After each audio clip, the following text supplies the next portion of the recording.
Hello नमस्कार, welcome back in Hinduja tech. दोस्तों, आप मेरे पीछे देख रहे होंगे डेंगोटे रिफाइनरी का एरिया है।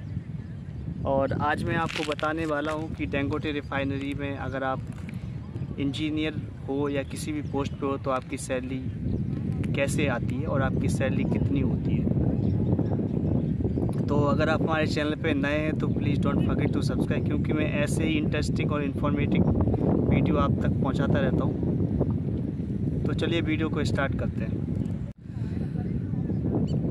दोस्तों, जब भी आप ऑयल एंड गैस फील्ड में काम करते हैं तो सबसे पहले आपकी जो सैलरी होती है वो डिपेंड करती है आपकी टेक्निकल स्किल और आपकी कम्युनिकेशन स्किल और नॉलेज पे डिपेंड करती है।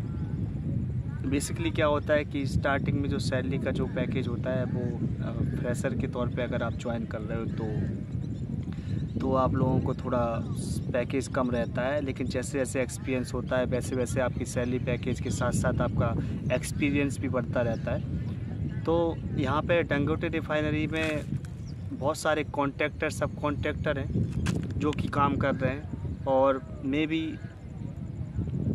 मल्टीपल कंट्रीज़ से भी लोग हैं जो यहाँ पे काम कर रहे हैं, चाहे इंडिया हो, पाकिस्तान हो, बांग्लादेश हो, चाइना हो। तो बहुत सारी कंट्रीज़ से लोग यहाँ पे काम कर रहे हैं। और जो सैलरी है, salary basically depend on your experience and your company also, क्योंकि जो फैसिलिटीज़ होती हैं वो आपकी कंपनी पे डिपेंड करती हैं, और आपकी जो पोजीशन होती है पोजीशन पे डिपेंड करती है कि आपकी पोजीशन क्या है। अगर आप इंजीनियर हैं तो आप इंजीनियर की पोस्ट के लिए अगर आप अप्लाई करते हैं तो ऑफ कोर्स इंडियन रुपीज़ में अगर हम बात करें तो 50,000 से 3 लाख पर मंथ हो सकती है। ये एक्सपीरियंस पे डिपेंड करती है, और कभी कभी इससे भी ज़्यादा हो सकती है, लेकिन मैं इनिशियल लेवल पे बताता हूँ कि मोस्टली अगर आपको 4 से 5 साल का एक्सपीरियंस है तो 50 to 60-70,000 आराम से मिल जाता है, तो कोई प्रॉब्लम नहीं होती है। तो ये आपके बेसिकली कंपनी पे डिपेंड करती है कि कौन कौन सी फैसिलिटी आपको प्रोवाइड करती है। और बात करते हैं कि सैलरी जो है, तो सैलरी बेसिकली अगर कॉन्ट्रैक्टर सब कॉन्ट्रैक्टर में काम कर रहे हैं तो आपको आपके जो इंडियन बैंक अकाउंट है उसमें क्रेडिट हो जाती है। और सैलरी का जो टाइम होता है वो हर एक मंथ के 15 तारीख को आपको 15 से हो सकता है 25 भी हो सकता है, तो इस टाइम पे सैलरी क्रेडिट हो जाती है। और समटाइम्स क्या होता है कि जो सैलरी होती है वो डिले भी हो सकती है, क्योंकि it's also depend on some other activities like billing and all. So इस तरीके से सैलरी का जो टाइम होता है। और अगर आप किसी पीएमसी कंपनी के साथ काम कर रहे हो या डेंगोटे रिफाइनरी के साथ काम कर रहे हो तो जो सैलरी होती है वो डॉलर्स में मिल जाती है। तो डॉलर्स के लिए क्या होता है कि जो एनआरआई अकाउंट होता है, एनआरआई अकाउंट में आपकी सैलरी क्रेडिट होती है। जिस तरीके से जो डीमैट अकाउंट होता है जिसमें शेयर्स को हम होल्ड कर सकते हैं, उसी तरीके से एक एनआरआई अकाउंट होता है जो कि हर एक बैंक अपने जो कस्टमर्स होता है उनको ऑफ़र करता है। तो जब भी आप इंडिया से बाहर जाते हो तो 2 तरीके से सैलरी पे आउट होता है। पहला होता है कि अगर आपके जो इंडियन अकाउंट है डायरेक्ट उसमें क्रेडिट होती है सैलरी हर एक मंथ में। और अगर या तो ऐसा भी हो सकता है कि जिस कंट्री में आप काम कर रहे हो उस कंट्री में आपका बैंक अकाउंट हो जाता है। इसके बाद उस बैंक अकाउंट से आप डायरेक्ट आप अपने इंडियन रुपीज़ में अपने इंडियन अकाउंट में आप ट्रांसफ़र कर सकते हो। उस सर्टेन अमाउंट डिडक्शन के बाद कुछ परसेंटेज होता है जो कट जाता है। और एनआरआई अकाउंट होता है, जो एनआरआई अकाउंट में क्या होता है कि आपका जो भी डॉलर्स होते हैं, डॉलर्स में जो सैलरी आती है वो डायरेक्ट एनआरआई अकाउंट में क्रेडिट होती है। इसके बाद आपके जो सेविंग अकाउंट में कन्वर्ट हो जाती है। तो इस तरीके से सैलरी मिल जाती है। सैलरी का जो पैकेज होता है वो आपके ऑब्वियसली डिपेंड करता है कि आप लोगों को कितना नॉलेज है, क्या आपकी स्किल्स हैं, और आपका जो एरिया ऑफ इंटरेस्ट है वो क्या है। तो अगर आप लोग नाइजीरिया में डेंगोटे रिफाइनरी या किसी अदर फील्ड में ट्राई कर रहे हो तो आप लोगों को सबसे पहले आप लोगों को अपने जो भी कंपनी है कंपनी के बारे में जान लेना है कि किस तरीके से कंपनी का बैकग्राउंड है और किस तरीके से वो कंपनी आप लोगों को फैसिलिटीज़ देती है, क्योंकि फैसिलिटीज़ बहुत इंपॉर्टेंट होती है। और अगर आप इंडिया से बाहर आते हो तो अप्रॉक्सीमेट 4 to 5 टाइम्स आपको पैसा ज़्यादा मिलना चाहिए, क्योंकि फाउंडेशन होता है, आपको 6 मंथ और 1 साल के बाद ही जाना होता है। यहाँ पे जो डेंगोटे रिफाइनरी मोस्टली क्या है कि 6 मंथ और 1 ईयर का टाइम ड्यूरेशन है लीव का।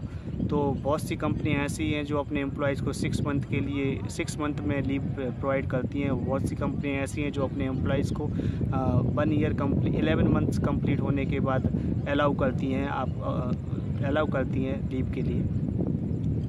तो इस तरीके से आप लोग अपने जो अगर आप जॉब करने के लिए बारे में सोच रहे हो तो इस तरीके से आप अपने आप को रेडी कर सकते हो, क्योंकि यहाँ पे जो सैलरी है और इस तरीके से आपका जो फैसिलिटीज़ आपकी कंपनी पे 100% डिपेंड करती हैं। क्योंकि अगर आपकी कंपनी और आपकी पोजीशन किस तरीके की है, अगर आप इंजीनियर हैं तो इंजीनियर के लिए आपका जो अकोमोडेशन है और आपकी जो अदर फैसिलिटी हैं काफ़ी अच्छी होती है। और इसके बाद अगर मैनेजर हैं तो उससे इंजीनियर्स से बेटर हो जाती हैं। और इस तरीके से आपकी सैलरी डिपेंड करती है, क्योंकि जैसे जैसे आपका पोस्ट होता है उसी तरीके से आपकी जो फैसिलिटीज़ है, सैलरी पे आउट है और जो अदर फैसिलिटीज़ हैं वो आपकी इंक्रीज़ होती जाती हैं।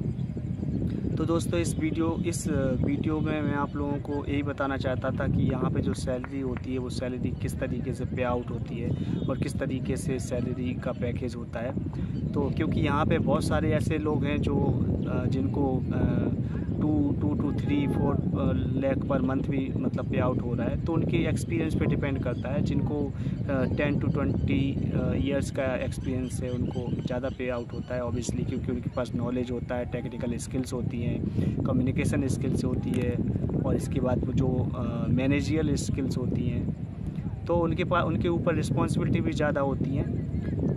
तो अगर आप फ्रेशर हो और आप मैकेनिकल, सिविल, इलेक्ट्रिकल या अदर किसी फील्ड से डिपेंड करते हो, तो अगर आप लोगों को अपॉर्चुनिटी मिल रही है डेंगोटे रिफाइनरी में, तो फिर आप लोगों को ग्रैब कर लेना चाहिए, क्योंकि Dangote refinery is a world largest single train refinery, जो कि नाइजीरिया के लागोस में लेकी फ्री जोन में स्थित है।